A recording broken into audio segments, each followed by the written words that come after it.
When my uncle sent me that video, I felt my whole world tilt on its axis. There they were, my parents and my brother Thomas, sitting around our old kitchen table in Phoenix, talking about me as if I was nothing more than a burden. The familiar Arizona sun streamed through the windows, casting a warm glow that felt like a mockery of the cold words being spoken. "Lindsay only helps because she owes us," my mother said, her voice dripping with contempt. "After everything we've done for her, paying the mortgage is the least she can do." My brother Thomas chimed in with a smirk. "Yeah, and she acts like she's doing us some huge favor. What a joke." The worst part was my father's quiet nod of agreement. The man who had once taught me to ride a bike and helped me with my math homework now sat there, allowing them to tear me down. The video was shaky, clearly taken without their knowledge, but their words came through crystal clear. I watched it 3 times, each viewing filling me with a strange mix of numbness and clarity. For the past 4 years, I'd been making substantial payments on their mortgage through my LLC, Divine Investments. They thought they were making payments to a bank, never bothering to read the fine print of the agreement my financial advisor had helped arrange. Every month, they made their small contribution while I covered the bulk of the payment, all while they complained about my minimal help. My Uncle Jason's message came right after. "You needed to see this, Lindsay." I couldn't stay quiet anymore. They've been talking like this for months. I sat in my home office staring at the spreadsheets detailing every payment I'd made. The numbers didn't lie, over $200,000 invested in keeping them comfortable in that house.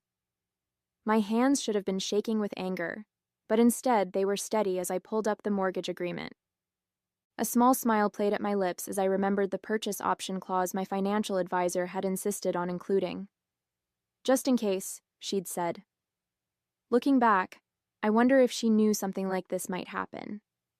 The next payment was due in 2 weeks, and for the first time, I knew exactly what I needed to do. I picked up my phone and typed a simple message to my uncle. "Thank you for showing me the truth. Don't worry, I won't let them know you sent this, but things are about to change." I've always been the family's safety net, though they'd never admit it.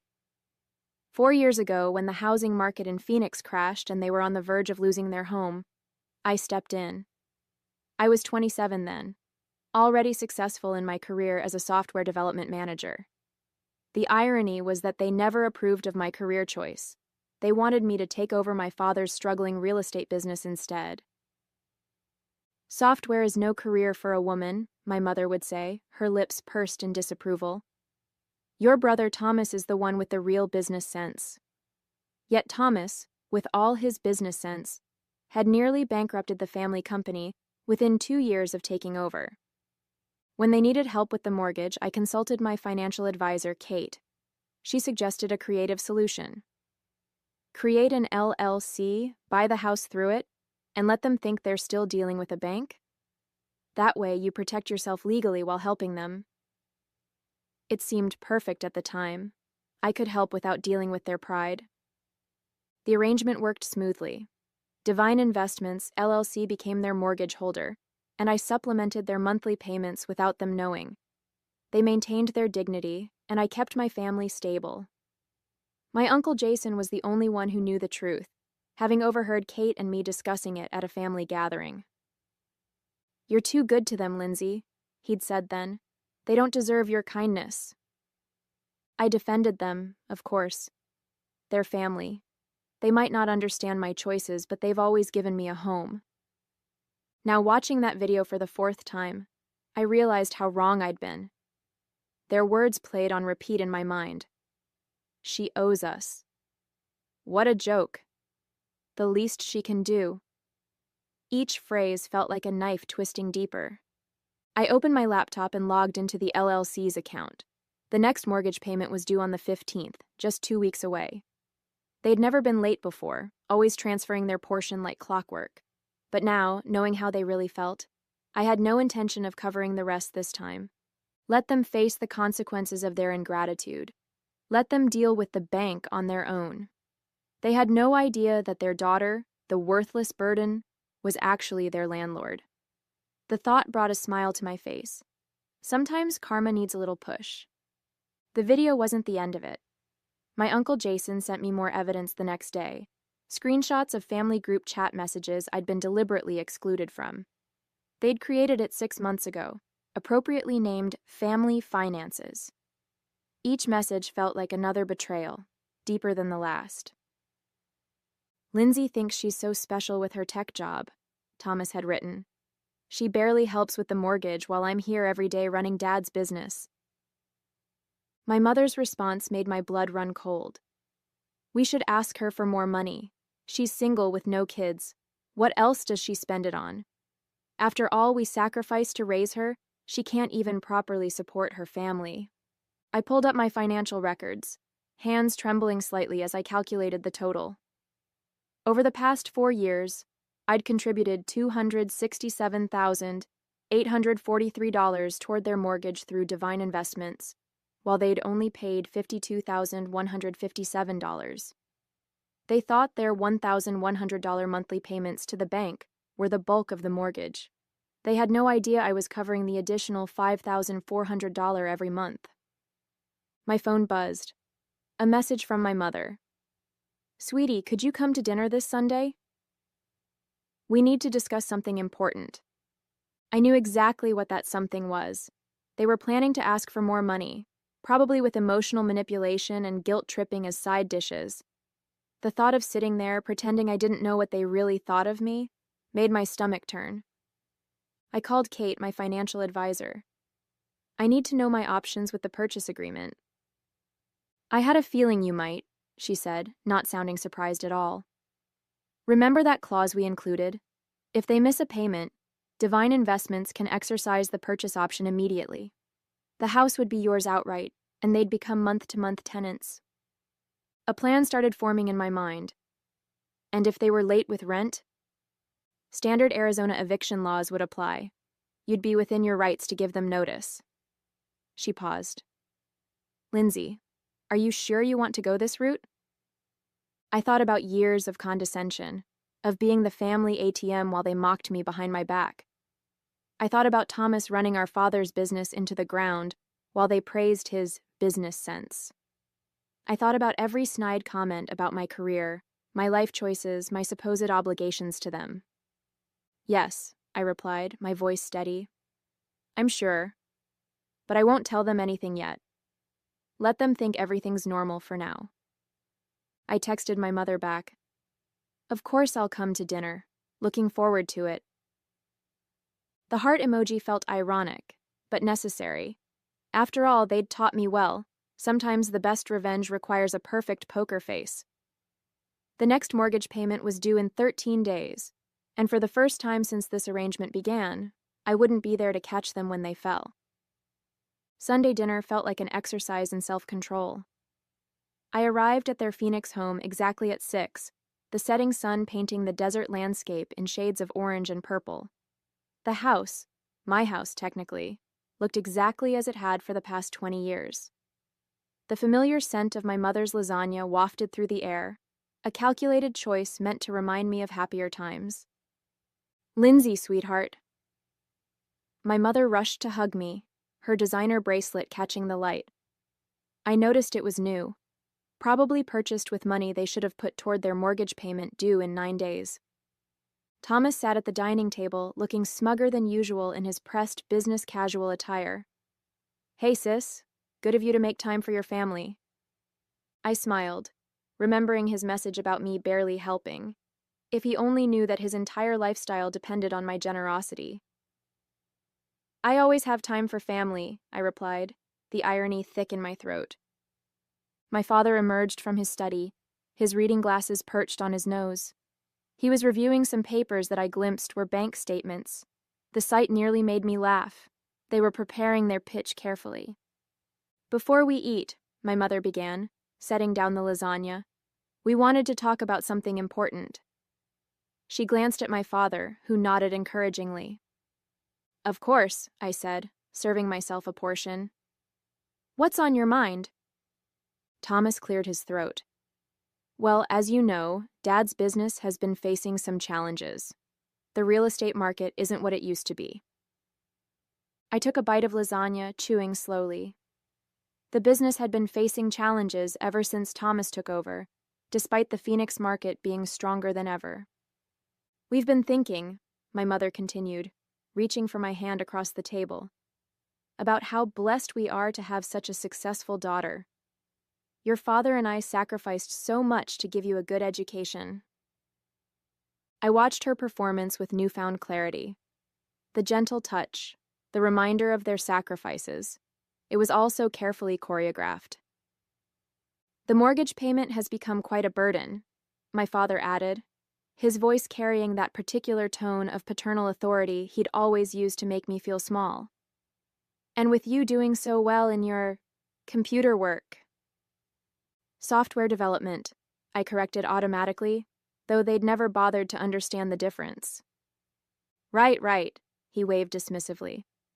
Well, we thought perhaps you could help more with the monthly payments.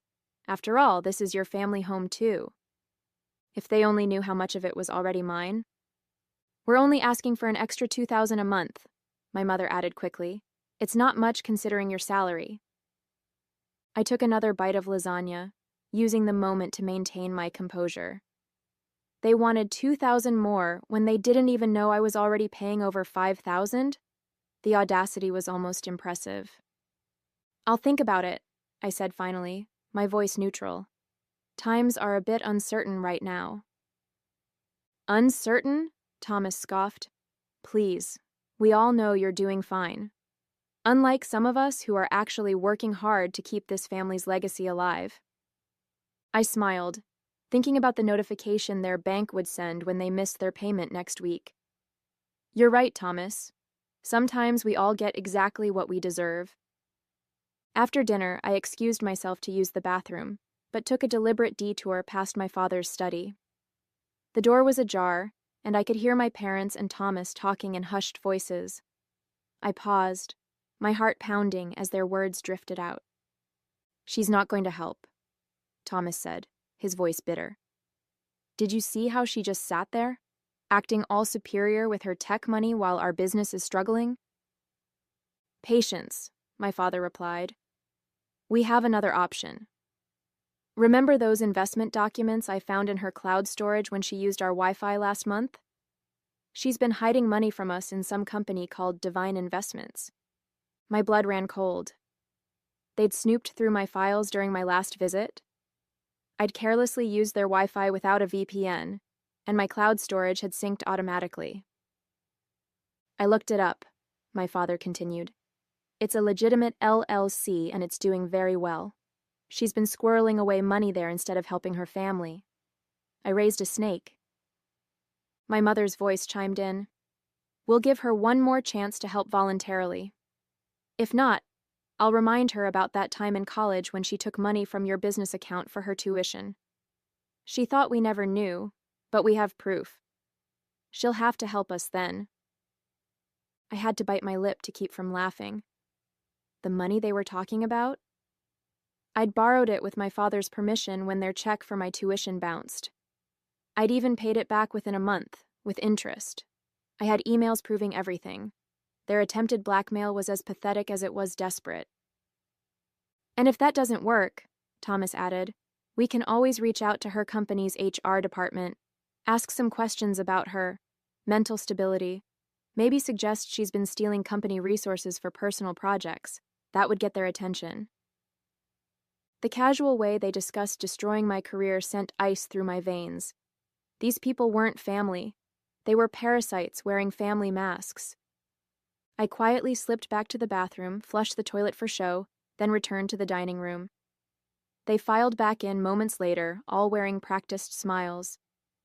Lindsay, dear, my mother said sweetly, have you given any thought to what we discussed? About helping more with the mortgage? I met her gaze steadily. Actually, I have. You're right. Family should help family. I'll have an answer for you in about 8 days. The timing wasn't random.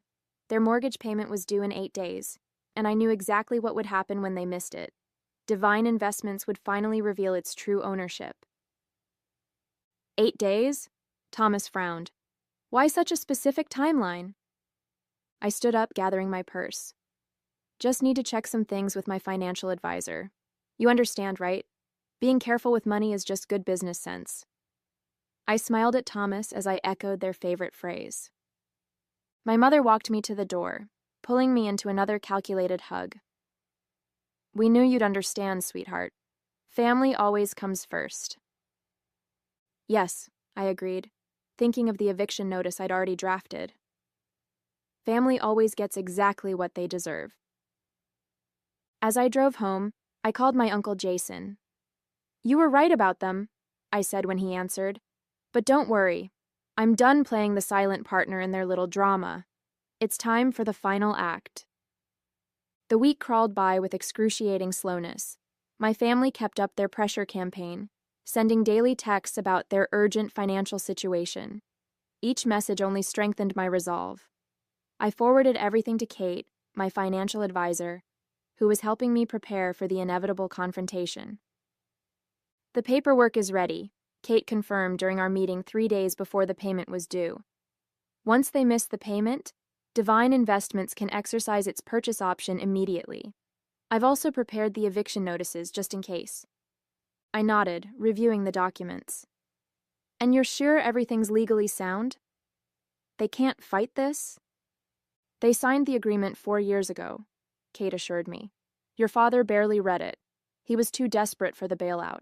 Everything's perfectly legal. That evening, my brother launched his own attack. Hey sis, his text read. I was just talking to my friend in tech recruitment. Heard some companies are doing layoffs. Must be scary for you. Good thing you have family to fall back on. Speaking of which, about that help we discussed. The attempted manipulation was so transparent it was almost comical.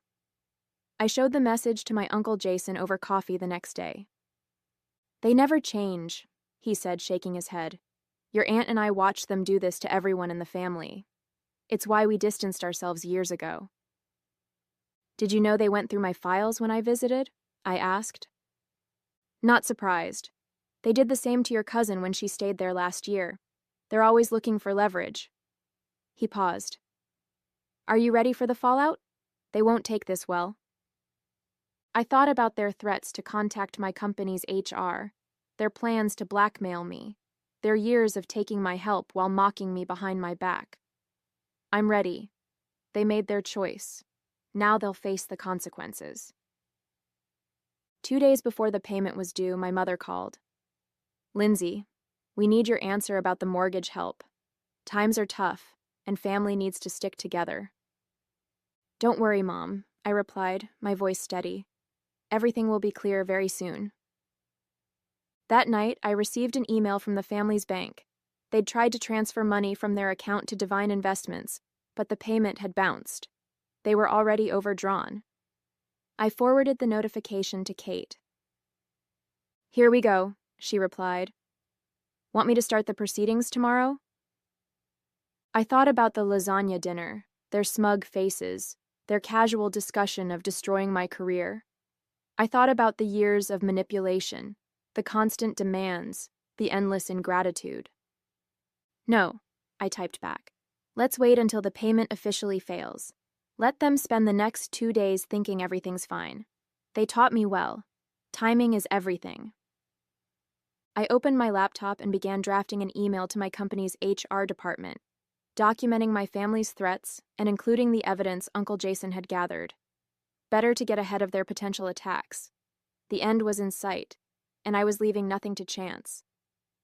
Sometimes, I muttered to myself, the best revenge is simply letting people face the consequences of their own actions. The payment deadline came and went. At 9 a.m. sharp, Divine Investments' automated system sent out its default notice. I watched my phone, counting down the seconds until the inevitable call. It took exactly 12 minutes. Lindsay, my mother's voice was frantic. Something's wrong with our mortgage payment. The bank is saying we defaulted, but that's impossible. We need your help immediately. Actually, I replied calmly, Divine Investments isn't a bank. It's an LLC, my LLC to be specific. The silence on the other end was deafening. What? She finally whispered. Check your email. You'll find a notice explaining that due to your default, Divine Investments is exercising its purchase option. The house is now legally mine. Your status has been changed to month-to-month tenants. This is a joke, she stammered. No joke. I've been covering the majority of your mortgage for 4 years while you all mocked me behind my back, called me a burden, plotted to blackmail me, threatened my career. How did you... Uncle Jason showed me the video. He showed me everything. Now, about your tenancy. Your first rent payment is due in 30 days. I suggest you start looking for somewhere else to live. My father's voice suddenly broke in. They'd put me on speaker. You ungrateful... Careful, I cut him off. Is that any way to talk to your landlord? The eviction notice is ready. Don't make me serve it sooner than planned. I ended the call and blocked their numbers. Within minutes, my email began filling with messages from flying monkeys, distant relatives and family friends telling me I was being cruel, that family should forgive family. I deleted them all without reading them. Some debts can't be paid with forgiveness. 3 months later, I stood in the empty house, my footsteps echoing through the vacant rooms. My family had finally moved out last week, forced to downsize to an apartment across town. They'd tried everything: threats, guilt trips, legal challenges, but in the end, the documents were ironclad. They had no choice but to accept reality. Thomas's attempt to contact my company's HR had backfired spectacularly. Thanks to my preemptive documentation and Uncle Jason's evidence, his accusations were dismissed immediately. Instead, his actions were reported to his real estate board, leading to an ethics investigation that effectively ended his career. My mother's final attempt at manipulation came through a tear-filled voicemail. How could you do this to your own family? The answer was simple. They'd shown me exactly what family meant to them, and I'd finally believed them. I walked through the kitchen where it had all started, where they'd sat around the table calling me worthless while I paid their bills. The irony wasn't lost on me. Uncle Jason and his wife were coming over later to help me prepare the house for sale. The proceeds would go to establishing a foundation for helping victims of financial abuse. Something good could come from this, after all. My phone buzzed with a text from Kate. Just heard from their lawyer. They're finally signing the last papers. It's really over. I smiled, looking around at the empty house one last time. They'd taught me that family always comes first, but they'd never specified which family. I chose myself, and for the first time in years, that felt exactly right.